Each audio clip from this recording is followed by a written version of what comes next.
Bonjour, mon nom est Claude Vachon. Aujourd'hui, j'aimerais vous amener dans le deuxième épître aux Corinthiens, chapitre 3. Alors, j'espère que vous avez votre Nouveau Testament et que vous allez l'ouvrir pour être capable de suivre, que vous puissiez lire vous-même le texte de la parole de Dieu. C'est très important que vous ayez votre Bible, votre Nouveau Testament, et pour apprendre à connaître le Seigneur et à vivre la parole de Dieu. Aujourd'hui, mon sujet, c'est transformation. L'apôtre Paul est confronté à des Juifs qui se disent chrétiens et qui cherchent constamment à influencer les gens, à les emmener sous l'Ancienne Alliance, dans l'Ancien Testament, et d'être très, très littéral par rapport à l'Ancien Testament. Et il y a beaucoup de chrétiens, même aux États-Unis, qui ont cette tendance-là, que l'Église, elle est infiltrée par des gens qui ont une pensée très, très juive, très axée sur l'Ancien Testament et qui nuisent à l'épanouissement spirituel des chrétiens dans l'Église. Paul, déjà à ce moment-là, devait combattre cette idée-là. Il était confronté avec des ouvriers qui se disaient des pasteurs, des évangélistes, des enseignants, des docteurs, et qui infiltraient l'Église et qui cherchaient constamment à les ramener sous la loi. Que la foi en Jésus-Christ n'était pas suffisante, mais qu'il fallait aussi obéir parfaitement aux commandements qui sont dans la Bible, je ne dirais pas les 600 commandements, là, mais presque. Des gens extrêmement légalistes. Alors Paul les combattait. Et il cherchait à les amener à la gloire du Christ, à la connaissance du Christ. Qu'il y a quelque chose qui se passe quand on connaît Jésus. Et dans la deuxième épître aux Corinthiens, bien, Paul va commencer à répondre à ça. Et à leur dire, vous êtes une lettre écrite par le Christ. Votre vie, elle est transformée. Il parlait aux Corinthiens, aux chrétiens. Il disait, votre vie, elle est transformée. Et ce n'est pas la loi qui vous a transformé.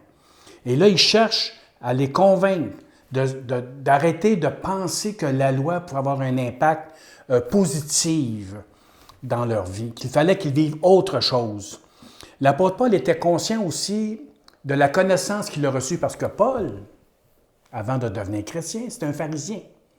C'est un gars qui a étudié à l'Université à Jérusalem et qui était très instruit concernant la loi. C'était un gars qui était zélé, qui a même combattu l'Église, qui a combattu les chrétiens pour chercher à les ramener dans la bonne religion, dans la bonne foi. Alors, il a même participé à un meurtre, le meurtre d'Étienne, où il était consentant. Et là, Paul rencontre le Christ.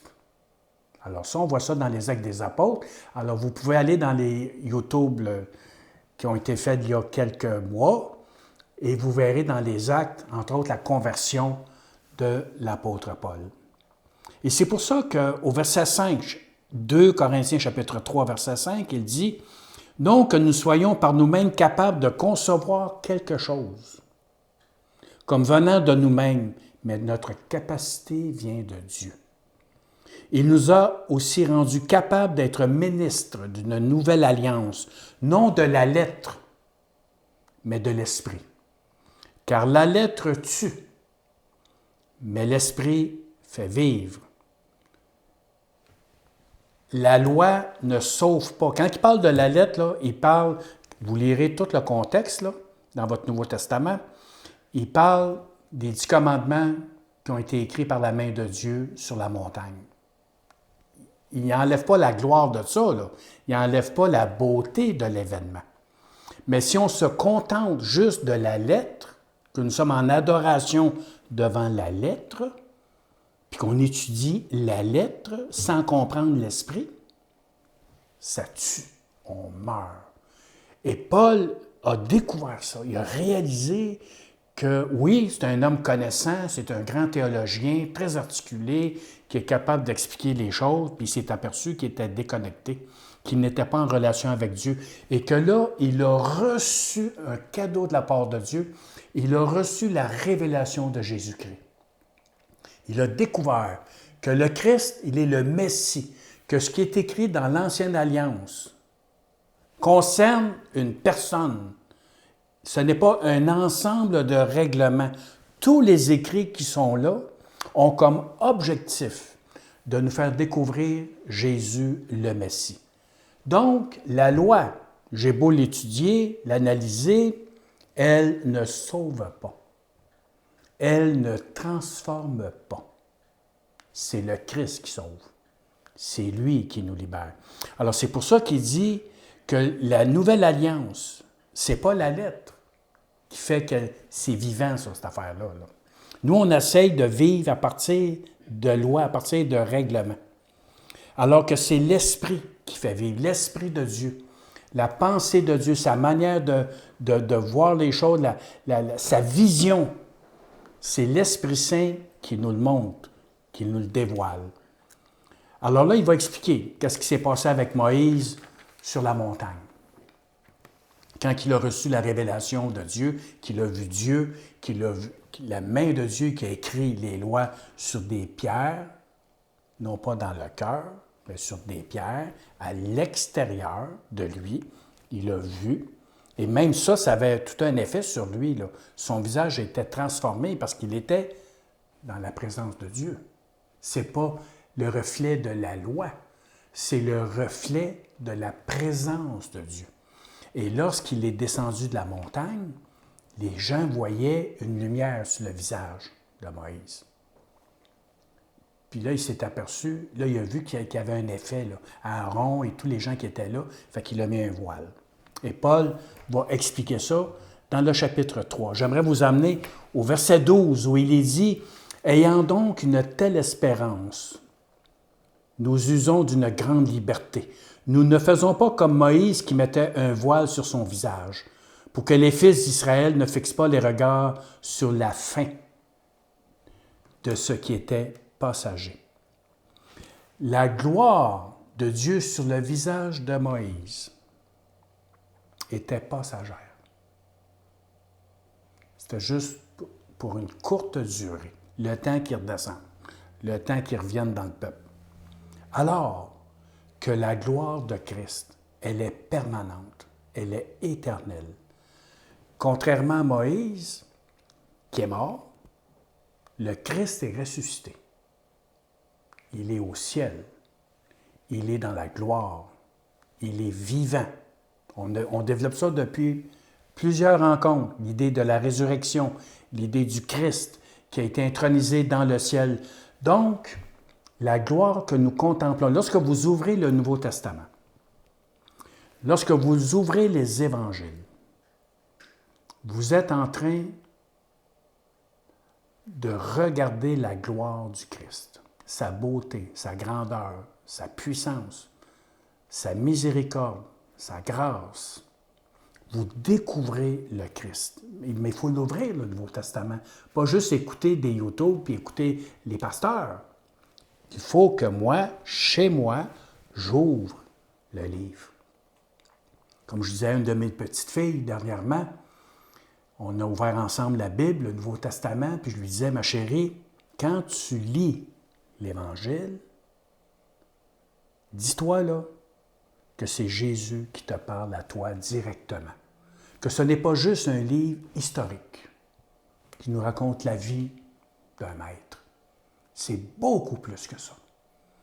Alors, c'est à nous d'ouvrir et de laisser Jésus nous parler, me parler. Donc, la gloire du Christ, contrairement à Moïse, elle est éternelle. Elle est là pour toujours. Donc, je regarde quelqu'un qui vit éternellement.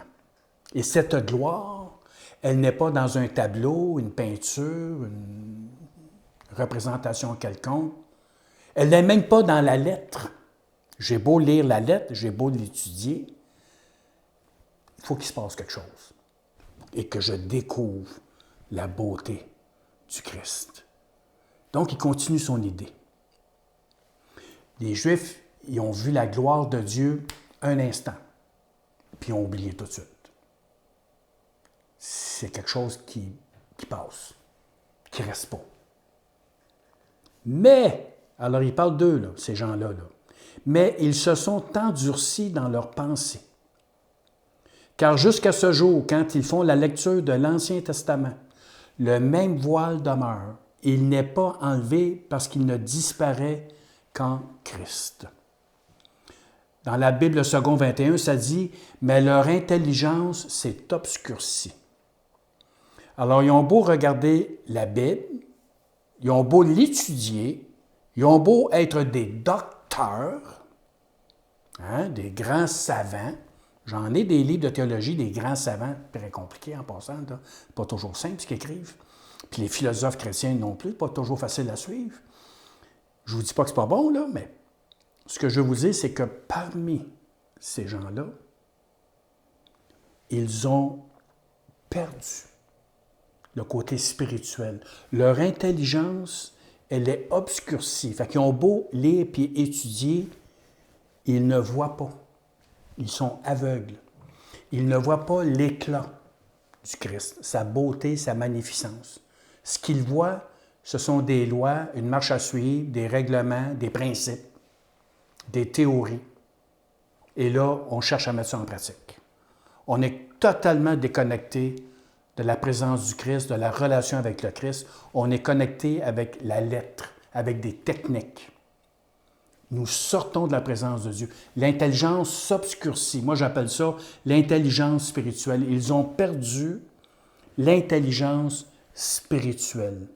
Il y a un voile devant leurs yeux et ce voile s'appelle aussi l'incrédulité. C'est qu'ils vont étudier la Bible, mais ils ne croient pas. Ils ne croient pas. Ils vont même prêcher la vérité, mais en réalité, ils ne croient pas. Ils vont lire des textes extraordinaires, merveilleux. Ils vont peut-être même réussir à expliquer jusqu'à un certain point le sens du texte, mais sans le vivre, sans l'expérimenter. Pourquoi? Parce qu'ils sont incrédules.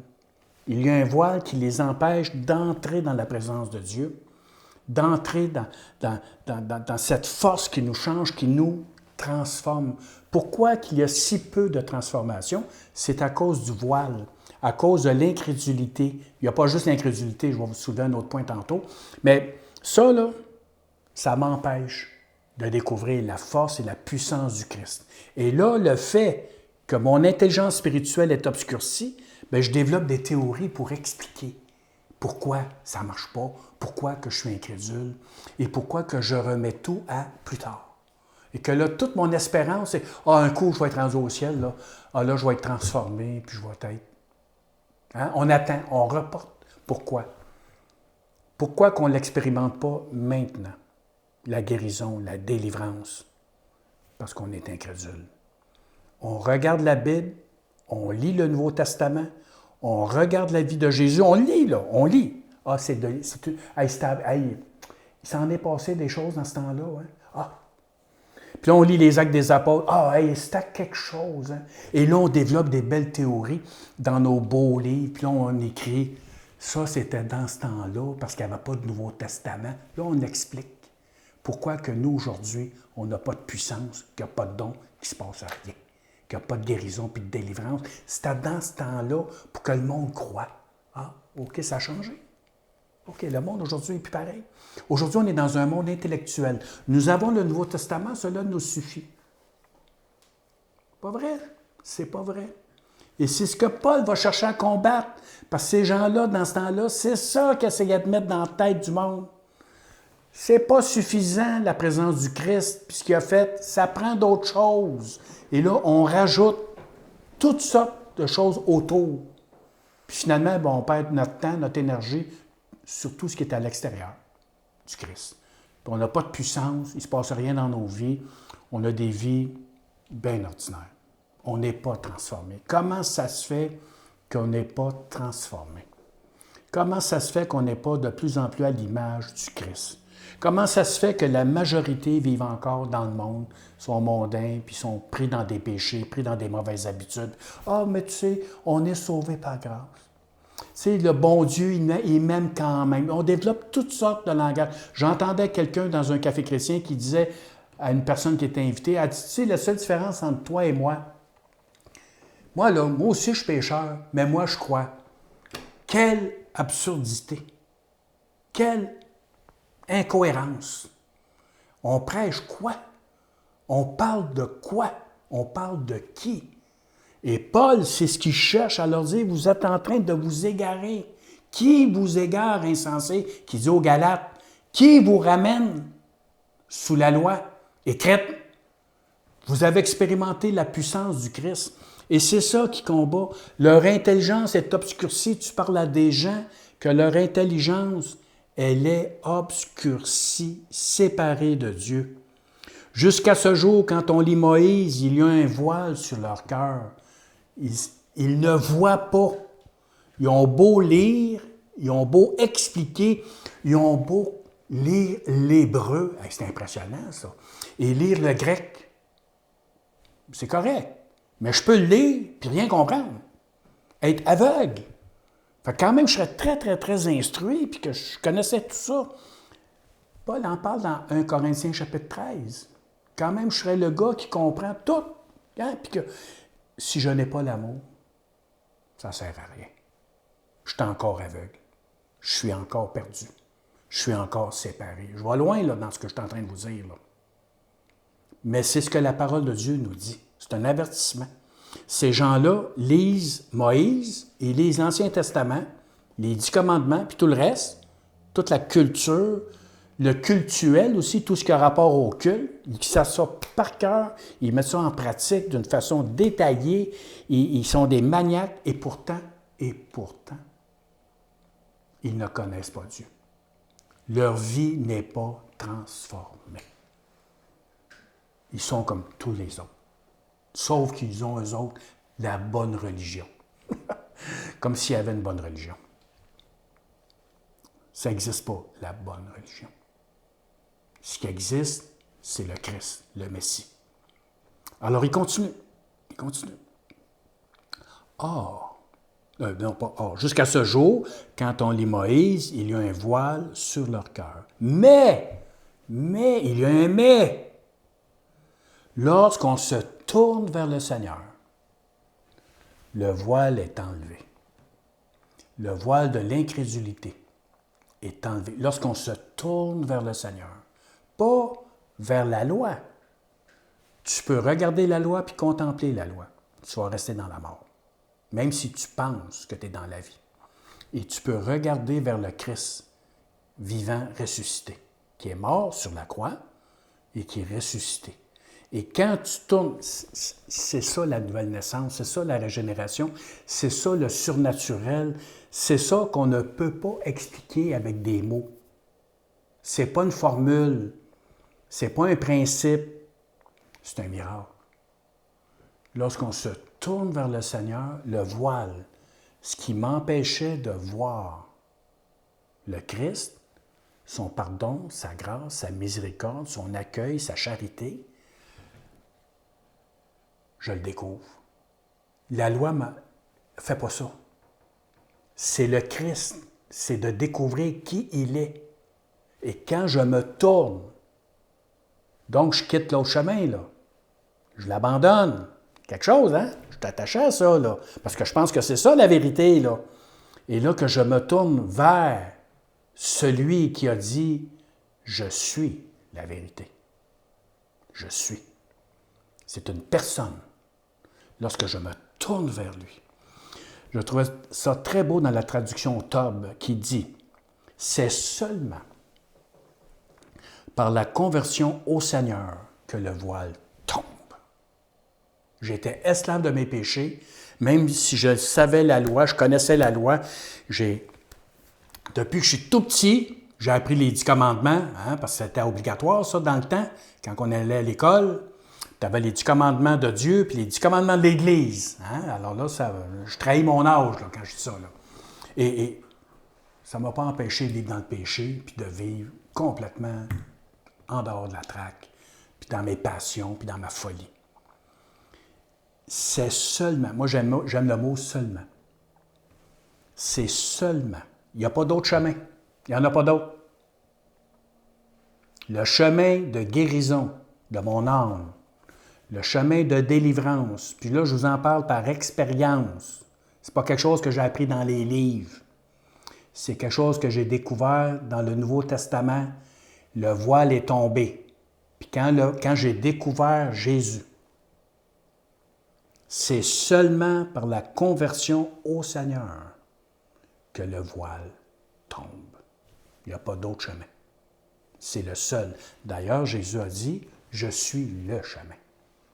Nul ne vient à Dieu que par moi. » Il est impossible d'entrer en relation avec Dieu par la loi, par les commandements, par des rites religieux. C'est un mensonge. Je ne peux pas rentrer en contact de cette manière-là. Ni par les sacrements. Je rentre en contact avec Dieu en me tournant vers lui. C'est seulement par la conversion. Je change ma vision des choses et je quitte le monde dans lequel j'étais, dans lequel je croyais, même plus fermement en plus, et que je me tourne vers le Christ qui est mort sur la croix pour moi, qui a versé son sang, qui a donné sa vie et qui est ressuscité. Puis là, le voile, pouf, il tombe. Je vois Jésus, qui il est, ce qu'il a fait pour moi et pour vous. C'est l'œuvre du Messie. Écoutez-moi bien, là. C'est l'œuvre du Messie qui donne la clé des Écritures, qui me permet de comprendre le plan de Dieu. Il n'y a pas d'autre moyen. Il y a une clé qui déborde la parole de Dieu. L'Ancien Testament inclus. Le jour que tu te tournes vers lui, que tu découvres qui il est, que tu l'acceptes, oui, je crois que c'est lui, le miracle se passe. Et même en lisant l'Ancien Testament, tu ne tomberas pas sous la loi puis toutes les règles qui sont là. Tu ne tomberas pas là-dedans. Tu vas découvrir à travers le Christ, à travers ce qu'il a accompli à la croix et par la résurrection, tu vas comprendre l'Ancien Testament d'une nouvelle façon. L'Ancien Testament doit être interprété à partir du Nouveau et non pas l'inverse. Le Christ est le Messie. C'est lui qui ouvre l'esprit. Je vais vous raconter une petite histoire très rapidement. Quand il est mort, les disciples, là, ils étaient découragés. Puis là, il y a eu la résurrection. Puis là, les gars croyaient pas à ça, plus ce qu'il faut. Puis il y a 2 gars qui partent de Jérusalem puis qui retournent chez eux, à Emmaüs. Puis là, ils marchent ensemble, puis ils pleurent, puis ils parlent. Puis c'est épouvantable. Jésus, il est mort. Puis qu'est-ce qu'on va faire? Puis on s'était donné à lui. Puis on croyait qu'il était le Messie. Puis là, les 2 femmes qui viennent nous dire qu'il est ressuscité. Ben voyons donc. Puis là, ils sont toutes découragés. Puis là, il y a quelqu'un qui arrive à côté de ça. Hey, salut les gars, comment ça va? Ah! Tu ne dois pas être au courant de ce qui vient de se passer. Donc, tu n'écoutes pas LCN, pas RDI, tu n'es pas au courant là, de ce qui est passé à Jérusalem? Non. Non. C'est quoi? Qu'est-ce qui s'est passé? Ben, ça concerne Jésus de Nazareth. C'est épouvantable ce qui s'est passé. Puis là, puis là, il pleure, puis il raconte. Puis en réalité, c'est Jésus qui est à côté d'eux autres. Mais ils ne le reconnaissent pas. Alors, Jésus les reprend, puis là, il se met à leur expliquer l'Ancien Testament, parce que le Nouveau Testament, il n'existait pas encore à ce moment-là. Alors, il ouvre leur esprit. Vous lirez ça dans l'Évangile de Luc. Il ouvre leur esprit. Puis il se met à leur parler du Messie qui est écrit dans l'Ancien Testament. Puis là, les gars, ils écoutent, puis là, ils sont passionnés. Puis Jésus a ouvert leur esprit. C'est ça, la conversion, là. Celui qui se tourne vers le Seigneur, le voile tombe. Puis là, il écoute. Puis là, quand il fait semblant de s'en aller, il dit « Non, reste avec nous autres. Là, la nuit s'en vient. Viens manger avec nous autres. » Et là, Jésus est assis devant eux, puis en ouvrant le pain, ils l'ont vu. Là, ils se sont regardés. C'est pour ça que notre cœur bouillait quand il nous parlait, puis qu'il nous expliquait les Écritures. Il nous expliquait. L'Esprit de Jésus, l'Esprit Saint. C'est ça l'objectif. C'est l'œuvre du Messie qui est la clé. Le jour que tu découvres que Jésus est ton Sauveur et ton Seigneur, il y a un miracle qui se passe dans ta tête puis dans ton cœur. Puis tu te mets à lire, puis tu comprends ce que tu es en train de lire. Wow! Tu découvres. Moi, après 50 ans, je suis encore en train de découvrir. Puis même aujourd'hui, je vous parle de découvertes récentes. Je suis toujours en train. Pourquoi? Parce que je suis tourné vers lui. Je ne cherche pas dans la lettre. Je cherche en lui. À travers les Écritures, c'est correct. Mais c'est lui qui donne la vie. Vous comprenez? C'est lui qui fait que c'est vivant, ce que je suis en train de lire. C'est wow! En tout cas, je vais continuer, là. Je pourrais vous en parler pendant des heures. Donc, lorsqu'on se tourne vers le Seigneur, le voile d'incrédulité part. Or, le Seigneur, c'est l'Esprit. Et là où est l'Esprit du Seigneur, là est la liberté. C'est l'Esprit qui nous libère de la lettre morte. C'est là qu'est la vraie liberté en Jésus-Christ. Puis la vraie liberté, vous regarderez dans les derniers YouTube, dans 1 Corinthiens, quand il dit « tout m'est permis », il y a 2 YouTube là-dessus, « tout m'est permis », ça ne veut pas dire que parce que je suis un homme libre, que je peux faire n'importe quoi, puis que maintenant je suis sauvé par grâce, moi là, puis là, regarde. Là, non. Je suis libéré de la puissance du péché. Je suis libéré de la condamnation. J'étais un homme perdu, errant. Je cherchais la vérité, je cherchais le sens à ma vie. Et j'étais emprisonné par mes passions, par mes ambitions, par mon ego qui me dominait totalement, complètement dominé. Il m'a libéré de l'esclavage du péché parce que j'étais un esclave. Longtemps. Puis un jour, ça a été fini. Et il m'a libéré du pouvoir de Satan. Il n'y a pas le contrôle dans ma vie. C'est le Christ qui règne. C'est Jésus vivant, ressuscité. C'est pas le diable. C'est pas le diable que j'écoute. C'est le Seigneur. Et je l'écoute dans sa parole. Il se sert de sa parole. C'est important, là. Mais c'est l'Esprit Saint qui me libère de techniques, de me servir des Écritures pour atteindre des objectifs, pour établir des normes. Il me libère de ça. Parce que ça, ce sont des choses qui m'angoissent, qui me rendent malade. Quand je suis pris dans un système, quand je suis pris dans des lois puis dans des paquets de règlements. Il me libère de ça. Mais je n'ai pas une vie détraquée non plus, puis une vie que je fais n'importe quoi. Il m'amène à une vie sainte, à la sainteté. Ça, c'est l'œuvre de Dieu.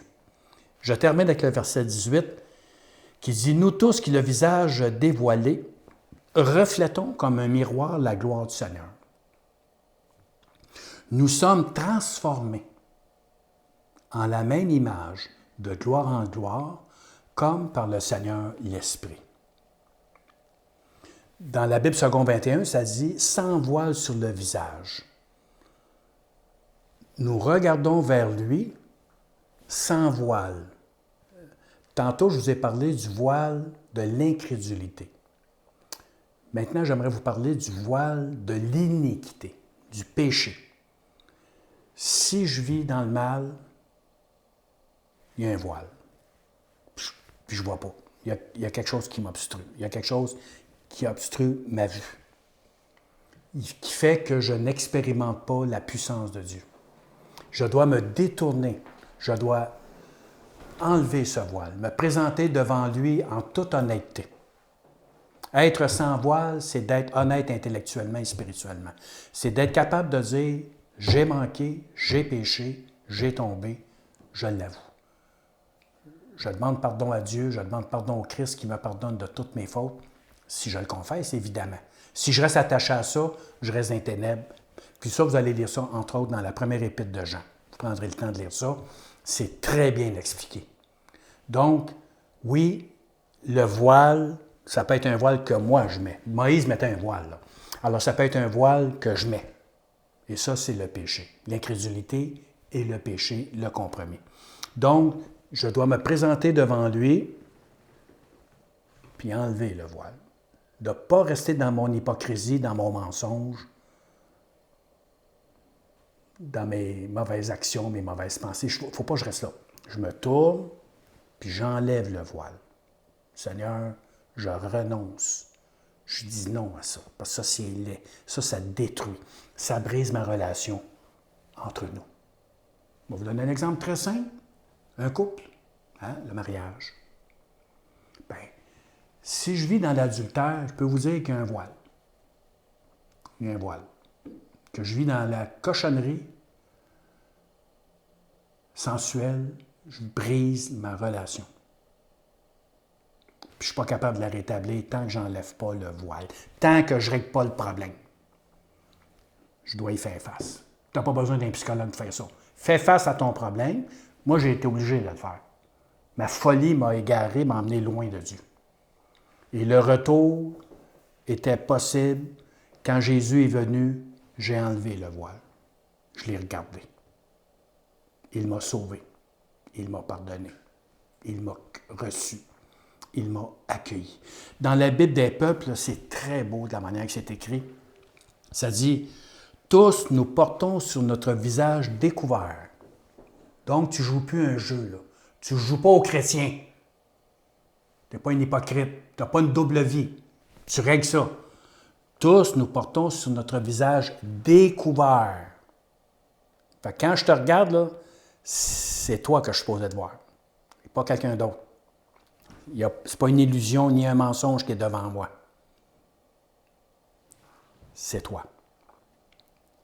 Bon, alors tous nous portons sur notre visage découvert les reflets de la gloire du Seigneur.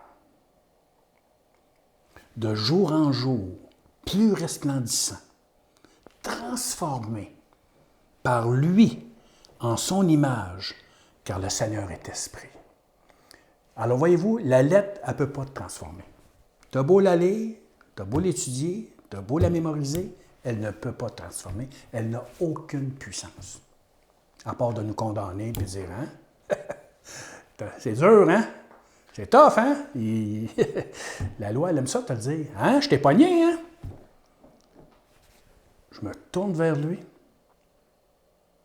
en toute honnêteté, et là, le reflet du Seigneur, comme Moïse a vécu, le reflet du Seigneur va apparaître. Les chrétiens devraient de plus en plus refléter le Christ. Il doit y avoir une croissance dans notre vie. Pas une croissance dans la loi, une croissance dans la relation avec le Christ. Plus que je le contemple, plus que je le regarde, c'est ce qu'il dit. Je vais être transformé. Je vais être de plus en plus à sa ressemblance. C'est le secret. Enlève ton voile, ou comme on dit au Québec, enlève ton masque. Enlève ça. Et laisse le Christ te transformer. Entre dans le Nouveau Testament, lis les évangiles, laisse le Christ te parler, te guérir, te délivrer. Crois ce que tu lis. Aie la foi en lui. Vas-y. Origène disait, « Nous contemplons sans voile la gloire du Seigneur. » Ce n'est pas Dieu qui nous cache sa gloire. C'est nous qui couvrons notre esprit du voile de l'iniquité. Quand tu choisis le compromis, quand tu choisis le mal, il y a un voile qui arrive. Là, tu tombes dans la culpabilité, tu tombes dans la faiblesse et tu patauges dans le bourbier. C'est ça qui se passe. Alors peut-être que c'est ça que tu vis. Puis malheureusement, beaucoup vivent là. Mais tout est caché. Tout est caché. On joue un jeu. Ça va? Ah, ça va bien. Ça va merveilleusement bien. Que le Seigneur te bénisse. Puis, hey, puis là, on chante. Puis dès qu'on sort, on plonge. Parce qu'il y a un voile. Nous sommes aveuglés par le mal, par le péché. Ce que l'homme contemple, il le reflète. Si je contemple la loi, que je suis un adorateur de la loi et des principes, ça c'est l'arbre de la connaissance du bien et du mal. Si je contemple cet arbre, je vais y ressembler. Je vais être quelqu'un qui juge, qui condamne, qui est dur, qui est tough. Ça ressemble beaucoup à ce qui se passe au bord, là. Des lignes. Ce sont des contemplatifs de la loi, du bien et du mal. Eux sont les gardiens du bien, supposément. Puis on voit qu'ils font le mal. C'est de même que ça marche. tu reflètes ce que tu regardes. Qu'est-ce qu'on regarde? Qu'est-ce qu'on regarde? Puis moi, même personnellement, je dois me discipliner. Puis contempler le Christ. Je ne dois pas contempler même des hommes de Dieu, être en admiration devant Jean Calvin ou Jean Chrysostome ou Jean Darby ou Jean Wesley, ou nommez-la toute, là. Jean MacArthur, puis nommez-la toute, là. Non, non. Je dois contempler le Christ. C'est ça que j'ai dit tantôt. C'est seulement par la conversion, pas aux évangéliques, aux catholiques, aux protestants, aux orthodoxes, conversion au Seigneur. Et ça, c'est Jésus. C'est lui qui me transforme. Ce que l'homme contemple, il le reflète. Toutes nos églises doivent être là, centrées sur le Christ et sur lui seul, et non pas sur la doctrine, puis des principes religieux, des rites, des rituels, puis d'être des maniaques là-dessus. On se perd quand on fait ça. On doit contempler le Christ, être des adorateurs du Christ. Et là, je termine en vous disant qu'il dit de gloire en gloire. Donc, la transformation, qui était mon sujet, la transformation, elle est à l'œuvre dès maintenant. Dès maintenant. Chers amis, que le Christ vous transforme à partir de maintenant. Que vous tourniez votre regard vers lui et que vous vous laissiez transformer par lui.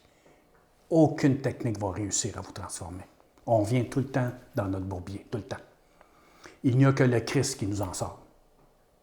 Je vous le dis par expérience, je vous le souhaite, que nos églises, que les chrétiens deviennent lumière du monde, qu'on arrête d'être comme le monde et que nous soyons tous transformés. Tous les chrétiens, les pasteurs, les évangélistes, nommez-la toutes, là, les églises, chaque frère, chaque sœur, nous devons avoir l'intelligence spirituelle, enlever le voile, puis regarder le Christ.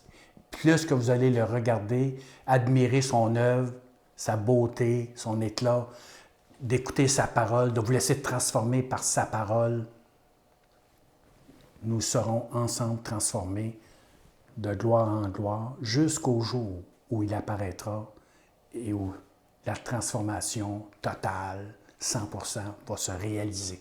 Mais en attendant, laissons-nous transformer de gloire en gloire. Que le Seigneur vous bénisse, que vous puissiez lire le Nouveau Testament d'une nouvelle manière, aller dans l'Ancien en lisant la clé. Prenez la clé, qui est l'œuvre de Jésus-Christ. Que tous se convertissent au Seigneur et à lui seul, et que nous soyons transformés pour sa plus grande gloire, de gloire en gloire. Que Dieu vous bénisse. Vous pouvez nous suivre dans l'essentiel avec un c.ca. Aussi, si vous aimez ce que vous entendez, bien, vous pouvez le liker, le partager. Et je vous dis à bientôt.